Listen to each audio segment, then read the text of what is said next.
خلال 30 دقيقة. مراحل. تفضل. شكرا.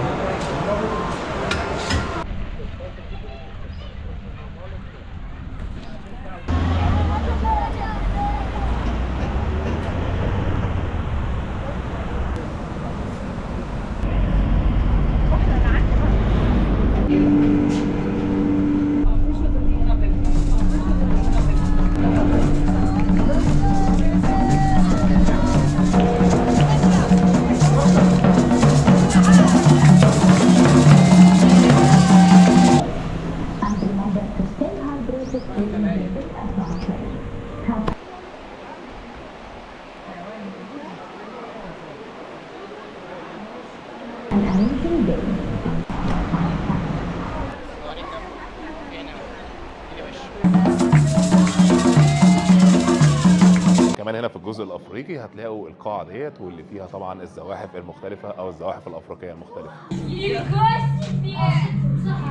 احنا بنتكلم طبعا عن ايكو سيستم كامل بالنسبه لكل زاحف من الزواحف اللي موجوده هنا. الشكل بتاعها زي ما انتم شايفين رائع جدا جدا.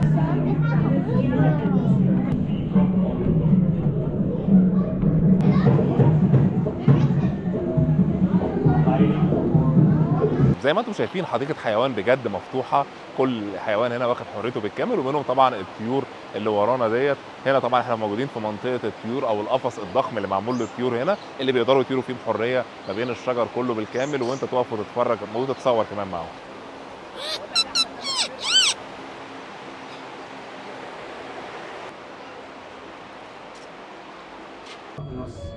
العكس؟ ايوه.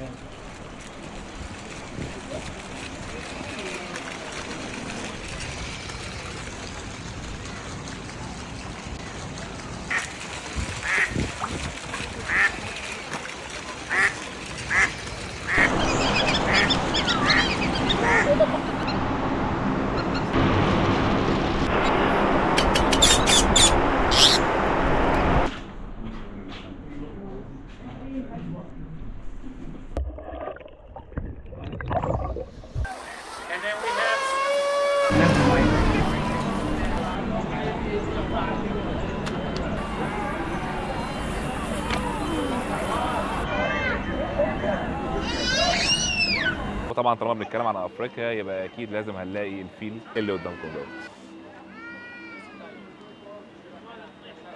احنا هنا بنتكلم طبعا بيئه مفتوحه للحيوانات ورعايه حقيقيه.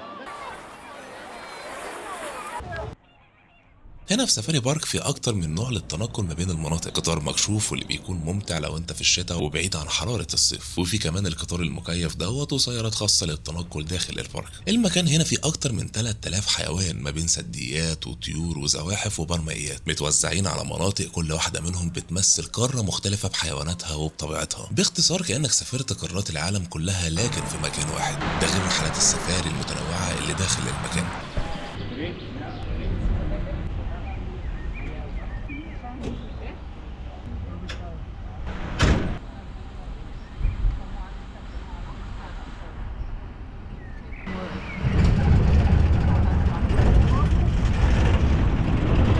أما بالنسبة للسعر وأفضل أوقات الزيارة، فسعر التذكرة بيتراوح ما بين ال50 وال100 درهم لو متضمنة رحلة السفاري. أما أفضل الأوقات للزيارة فمن شهر نوفمبر لحد مارس، وده علشان في الأجواء الحارة أنت مش بتستمتع، أما في الأوقات اللي بيكون الجو فيها معتدل فالحيوانات بتكون أكثر نشاطا.